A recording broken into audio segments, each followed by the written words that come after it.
안녕하세요. 김작가 책방입니다. 오늘의 책은 어떻게 인생을 살 것인가입니다. 부제는 하버드대 인생학 명강의입니다. 지은이 수린, 옮기니 원영경, 출판사는 다연입니다. 2015년에 발간된 책인데요. 지금까지 꾸준히 판매되고 있고 20만 부가 넘게 팔린 스테디셀러입니다. 요약하자면 이 책은 자기 개발서로서 하버드 엘리트들의 성공 노하우를 담고 있습니다. 하버드는 정재계를 비롯해 각계각층에서 활동하는 지도자와 거물들을 길러낸 곳입니다. 미국 대통령 8명, 노벨상 수상자 44명, 퓰리처상 수상자 30명이 배출되었습니다. 필자는 그들을 성공으로 이끈 것은 하버드 정신이라고 주장합니다. 이 책은 하버드 정신을 토대로 엘리트들의 성공 노하우를 전수하며 궁극적으로 어떻게 인생을 살 것인가에 대한 구체적 이야기를 펼쳐냅니다. 이 책을 통해 세계 최고 대학의 강의와 인재들의 성공 사례를 만날 수 있습니다. 이 책은 총 10개 장으로 이루어져 있는데요. 목차를 보고 흥미가 가는 곳부터 읽기 시작하는 제가 보기에 좋은 책이었습니다. 참고로 책 읽기를 힘들어 하시는 분들은 책의 첫 장부터 읽지 마시고 저처럼 목차를 보고 흥미가 가는 곳부터 읽어보시기를 권합니다.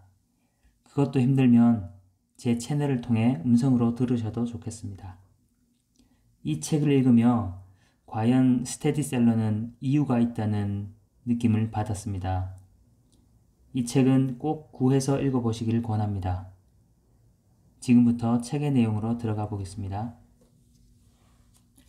자신을 한계 짓지 말라. 1968년 멕시코 올림픽에서 미국 국가대표 짐 하인스는 9초 95의 기록으로 100m 육상 경기 역사상 최초로 10초의 장벽을 깼다. 전광판에 9초 95라는 기록이 뜨자 그는 두 팔을 벌리며 낮게 한마디를 읊조렸다. 그 순간의 모습이 TV를 통해 전 세계에 중계되었지만 당시 하인스는 마이크를 차고 있지 않아 그가 무슨 말을 했는지는 아무도 알지 못했다. 당시 무슨 말을 했냐는 기자의 질문에 하인스는 이렇게 대답했다. 의학계에서는 인간의 금손류가 견딜 수 있는 운동 한계점이 초당 10m를 넘을 수 없다고 단언했습니다. 20여 년 넘게 육상계에서는 이 말이 전설처럼 내려왔죠. 하지만 저는 도전해보고 싶었습니다. 제가 9초 95의 기록을 세웠다는 것을 확인한 순간 저는 이렇게 말했습니다. 10초는 벽이 아니라 문이었어. 닫혀있는 문을 열어 젖히는 데에는 약간의 용기, 믿음, 노력이 필요합니다. 짐 하인스는 10초의 벽을 허물 수 있을 거라는 긍정적 암시를 통해 잠재의식을 불러일으켰다.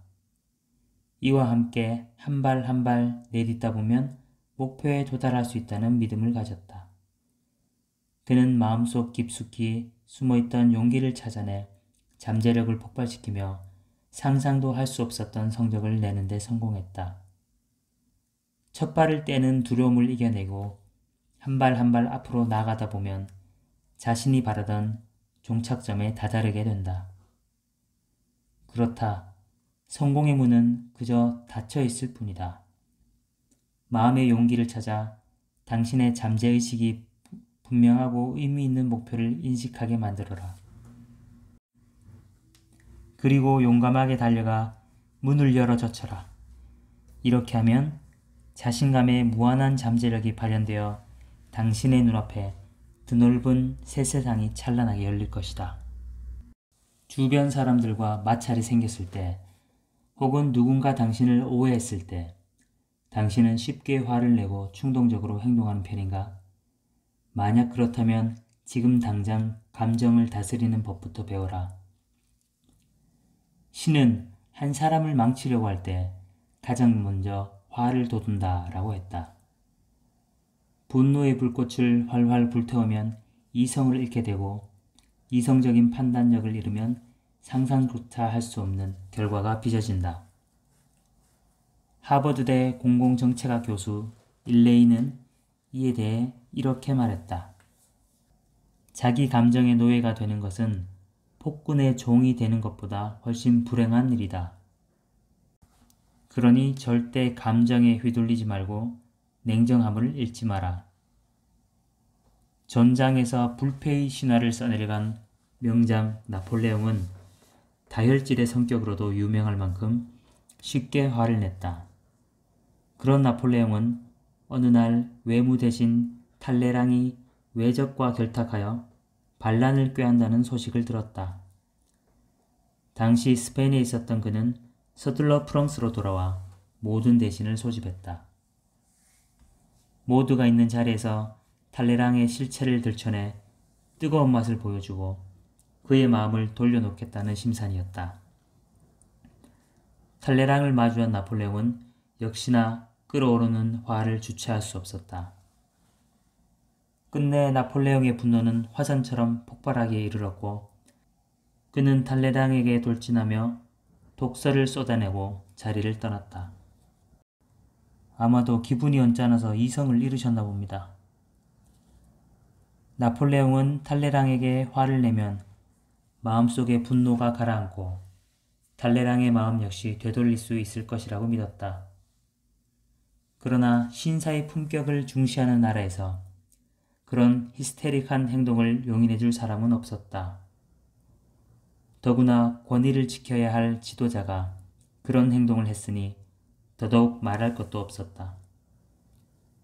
이 일로 나폴레옹의 위엄과 명망은 땅으로 곤두박질 쳤고 결국 탈레랑의 음모대로 통치권을 잃게 되었다.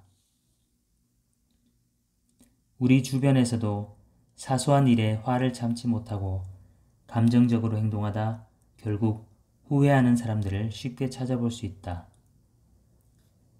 사장의 무심한 한마디에 사표를 던지는 사람, 사소한 일에 충동적으로 행동하는 사람, 작은 엇갈림에도 화를 내 부부간의 불화를 키우는 사람.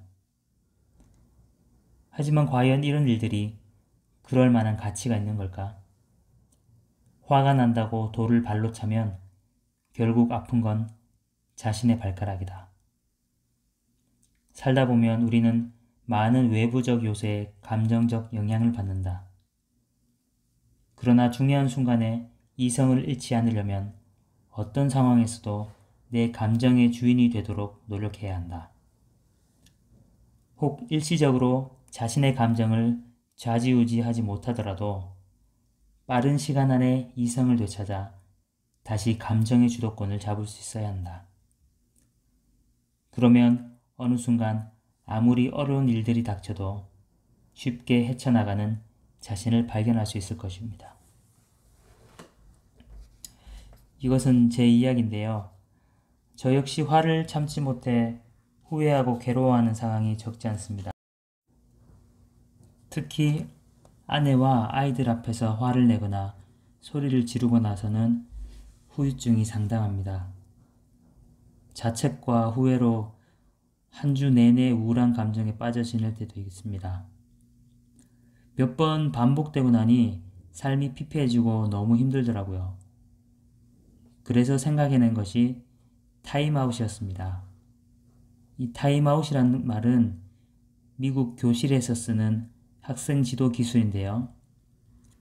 흥분하거나 수업을 방해할 정도로 격앙된 상황일 때 더 상황이 악화되지 않도록 학생을 교실 밖으로 잠시 분리시키는 것입니다. 너무 화가 나고 이게 밖으로 표출될 것 같을 때에는 저는 아내에게 양해를 구하고 얼른 운동화를 신습니다. 그리고는 집 밖으로 나와버리죠. 차 안에 혼자 앉아서 음악을 듣기도 하고 가까운 학교 운동장을 찾아 걷기도 합니다. 때로는 10분 거리의 등산로를 찾아 숨이 가쁘게 오르막을 오르기도 합니다. 그렇게 시간을 보내고 나면 대부분의 경우 화가 가라앉습니다. 평상심이 찾아옵니다. 배우자와의 갈등, 육아 스트레스, 직장 문제 등으로 화가 일어날 때 저처럼 이런 방법을 한번 써보시길 권합니다. 화를 낼 상대로부터 나를 스스로 타임아웃 시키는 것입니다. 이것은 제가 체험한 가장 탁월한 방법 중 하나입니다. 다시 책으로 돌아가겠습니다. 미국 전 대통령 프랭클린 델라노 루스벨트는 18세에 하버드대에 입학했다. 졸업 후 뉴욕시 상원의원에 당선되어 정계에 입문한 그는 훗날 해군 차관보로 임명되며 인생의 탄탄대로를 달렸다. 그러나 그의 탄탄대로에 브레이크가 걸린 시기가 있었으니 바로 그가 39세 때였다. 당시 그는 가족들과 함께 캄포벨로 섬으로 휴가를 떠났다. 그런데 그는 차가운 바다에 뛰어들어 수영을 즐기다 척수성 소아마비를 앓게 되었다. 다시는 일어나 걷지 못할 것이라는 의사의 진단은 그에게 청천벽력이 아닐 수 없었다. 그 일로 그는 자살을 생각할 정도로 큰 상실감에 시달렸다. 그러던 어느 날 그는 방구석에서 우연히 커다란 거미줄을 발견했다. 그리고 날개도 없는 거미가 공중에 매달려 거미줄을 치고 있는 모습을 본 순간 큰 깨달음을 얻었다. 두 발로 걸을 수 없다고 해서 아무것도 못하는 것은 아니지 않는가. 그날부터 그는 재활 의지를 불태웠다. 루스벨트는 자신만만한 모습으로 정계에 복귀해 뉴욕 주지사에 당선되었고 훗날 대통령 선거에 출마했다. 미국 역사상 장애인이 대선에 출마한 적이 없었기에 한 기자는 그에게 도발에 가까운 질문을 던졌다. 불편한 몸으로 대통령의 그 많은 업무를 감당할 수 있을까요? 이에 루스벨트는 대답했다. 날개 없는 거미도 공중에 매달려 거미줄을 만들 수 있는데 저라고 왜 대통령 업무를 감당할 수 없겠습니까? 정치에 필요한 것은 몸이 아니라 머리입니다. 선거 당일 그는 지팡이를 내려두고 비틀대는 걸음걸이로 꿋꿋하게 연단에 올라 낙관적이고 확고한 의지를 표명하며 그 자리에 있던 모든 사람들에게 감동을 안겨주었다. 호기심을 잃지 말라. 호기심이란 무엇인가? 호기심은 잘 모르는 일에 대한 일종의 신기함이자 흥분으로 주로 새로운 일에 대한 관심으로 나타난다. 그 일의 인과관계를 파악하기 위해 제기하는 각종 문제도 호기심이다. 보통 아이들은 이건 뭐야? 왜? 라는 말들을 입에 달고 살 만큼 호기심이 강하고 또 실제로 이처럼 왕성한 호기심이 아이들에게 매우 중요하다. 그런데 지금 당신은 어떤가? 당신은 여전히 주변의 사물이나 사건에 왕성한 호기심을 유지하고 있는가? 아마도 이미 너무 많은 것을 알고 있기에 더 이상 궁금한 게 없다고 생각하는 사람이 많을 것이다. 이유야 어쨌든 실제로 많은 사람이 나이를 먹을수록 호기심을 잃어가고 있다. 하버드대 제26대 총장 루덴스타인은 이런 말을 했다. 호기심이라는 동력이 없었다면 인류와 사회에 기여한 혁신적인 발명들은 나올 수 없었을 것입니다.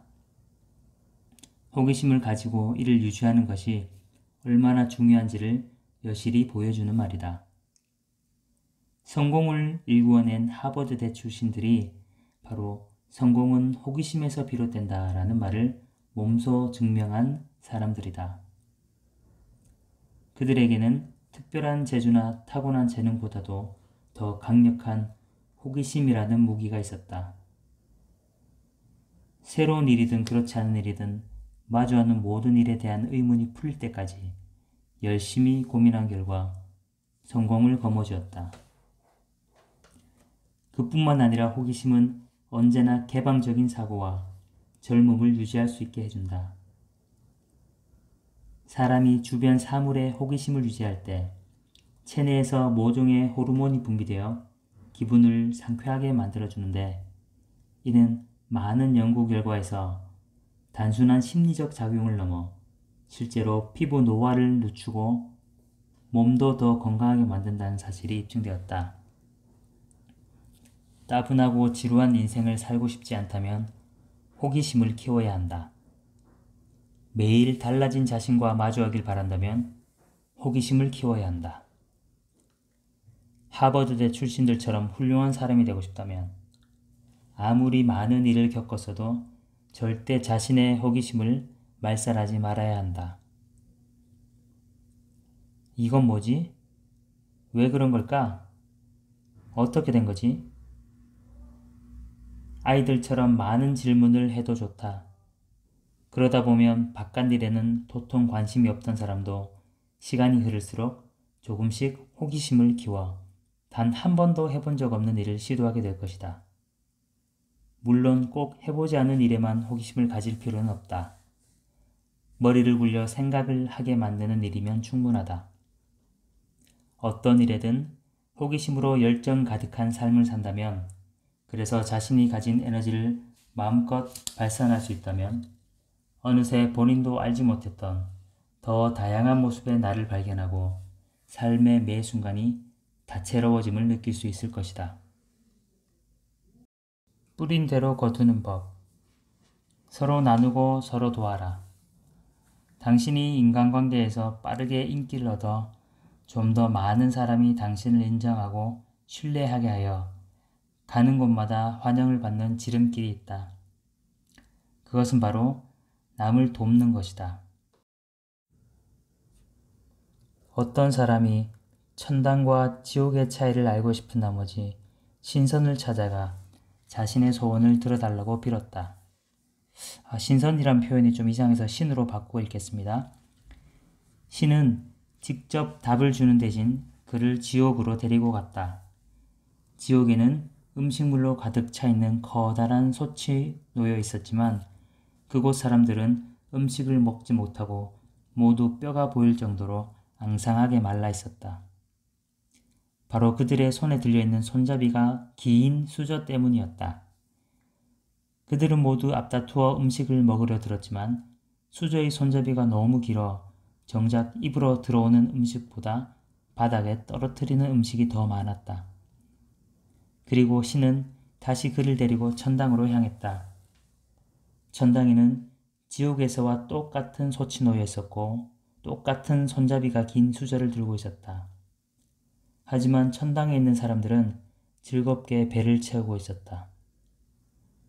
천당에 있는 사람들은 모두 손잡이가 긴 수저로 음식을 떠다 다른 사람의 입에 넣어주고 있었다. 그 결과 그들 모두 배불리 식사할 수 있었던 것이다. 단순한 이야기지만 사람들은 서로 도울 때 비로소 행복을 얻는다는 깊은 뜻이 담겨 있다. 서로 사랑하고 도움을 주고받고 함께 나눌 때 생활은 천국과 같아진다. 하지만 자신만 알고 매정하게 타인을 돕고자 하지 않는다면 자연히 타인의 도움을 받을 수 없고 홀로 쓸쓸하게 생활할 수밖에 없다. 거듭 말하지만 뿌린 만큼 거두는 법이다. 무언가를 얻고 싶다면 먼저 나누는 법을 배워라. 남이 나에게 잘해주지 않는다고, 무언가를 주지 않는다고 불평하기 전에 냉정하게 생각해보라. 당신은 다른 사람에게 잘 대해주었는가? 당신은 다른 사람에게 무엇을 주었는가? 대부분의 경우 당신이 먼저 다른 사람에게 베풀어야 그 보답이 돌아오게 마련이다. 하버드대 출신의 성공 인사들을 자세히 살펴보면 당신은 그들의 성공 비결이 바로 다른 사람을 잘 도와주는 데에서 비롯되었음을 발견할 수 있을 것이다. 다른 사람에게 장미를 선물하면 당신의 손에는 잔향이 남는다. 다른 사람을 도와주는 것은 나 스스로를 도와주는 것이기도 하다. 친구와의 사귐에서 한 번 더 안부를 묻고 축복의 말 한마디를 더 건네보라. 조금 더 관심을 갖고 배려하고 친구가 기분 좋지 않을 때는 위로의 말과 도움을, 친구와 다툰 후에는 한 번 더 입장을 바꿔 나라면 어떻게 생각하고 어떻게 행동했을지 생각해보라. 남을 조금 더 생각하고 조금 더 베푼다면 타인의 눈에 당신은 지금보다 더 진실하고 선하며 마음 넓은 사람으로 비칠 것이다. 주변 사람들이 당신 곁으로 모여들고 타인의 신뢰와 진심이 쌓일 것이다. 이렇게 되면 당신의 인간관계에는 다툼 대신 이해가, 불화 대신 화목함이 더 많아질 것이다. 하버드 대학교 조사연구센터는 2,700명을 대상으로 14년간의 추적조사를 진행해 타인을 돕는 일이 한 사람의 수명을 연장시킬 수 있다라는 결론에 도출한 바 있다. 일리가 있는 말이다. 심리학적으로 봤을 때 남을 돕는 것을 즐거움으로 여기고 항상 선행을 하는 사람은 타인의 우애와 감사의 마음을 얻을 수 있는데 그 속의 따뜻함은 일상생활에서의 걱정이나 불안한 마음을 완화하는 데 도움을 주어 결국 심신의 건강에 유익하게 작용한다. 스스로 정한 한계의 꼬리표를 떼라. 과학자가 벼룩 한 마리로 실험을 했다. 벼룩을 책상 위에 올려두고 벼룩이 뛰어오르는 높이를 쟀더니 그 높이가 벼룩 몸 길이의 100배 이상이었다. 다음으로 과학자는 벼룩을 뚜껑이 달린 병 안에 넣었다. 벼룩은 뛰고 또 뛰어 병을 벗어나려 했지만 뚜껑이 달린 병을 벗어날 수는 없었다. 그러나 벼룩은 포기하지 않고 계속 뛰었다. 30분 후 병에서 벼룩을 꺼내 다시 책상에 올려놓았다. 벼룩은 여전히 뛰기를 반복했지만 그 최고 높이가 병 뚜껑이 있던 위치를 벗어나지 못했다. 벼룩이 높이 뛰지 못하게 된 이유는 무엇일까? 기존의 점프력을 잃었기 때문일까? 아니다. 병 뚜껑의 높이가 벼룩의 잠재의식에 영향을 주어 벼룩 스스로 점프 높이를 조절한 결과이다. 즉, 스스로 한계를 정해 더 높이 뛰어오르지 못한 것이다. 나는 부끄러움이 많아. 나는 게을러. 나는 기억력이 나빠. 나는 사교적이지 못해. 나는 너무 덜렁대. 나는 천성이 원래 이래.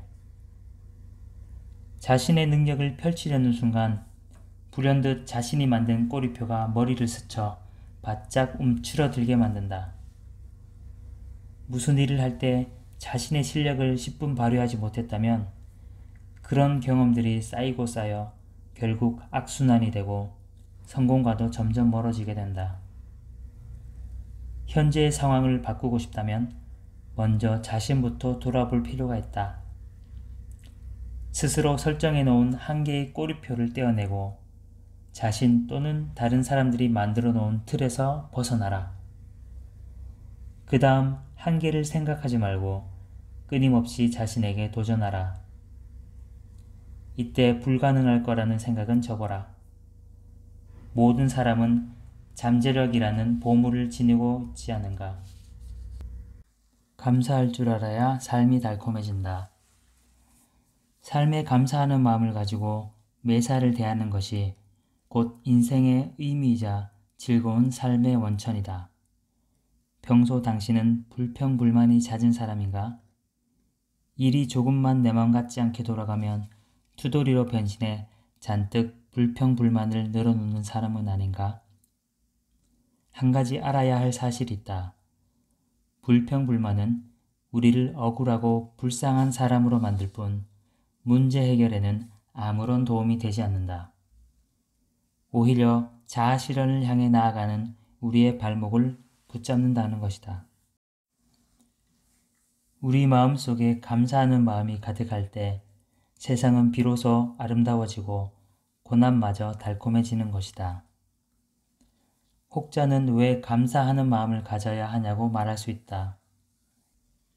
지금 내가 가진 모든 것을 너무나 당연하게 생각하기 때문이다.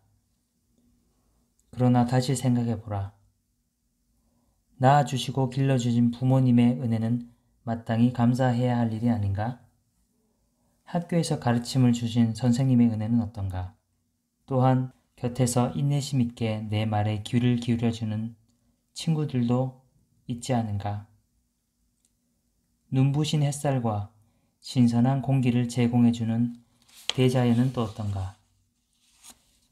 우리가 이처럼 많은 은혜를 받았고 또 우리 곁에 이런 사람들이 있다면 과연 삶이 우리에게 관대하지 않다고 말할 수 있을까?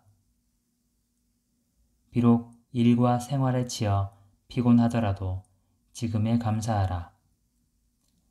어쨌든 지금의 경험들이 당신의 성장과 발전에 밑거름이 되어주고 당신의 앞날에 소중한 자산이 되어줄 것이다.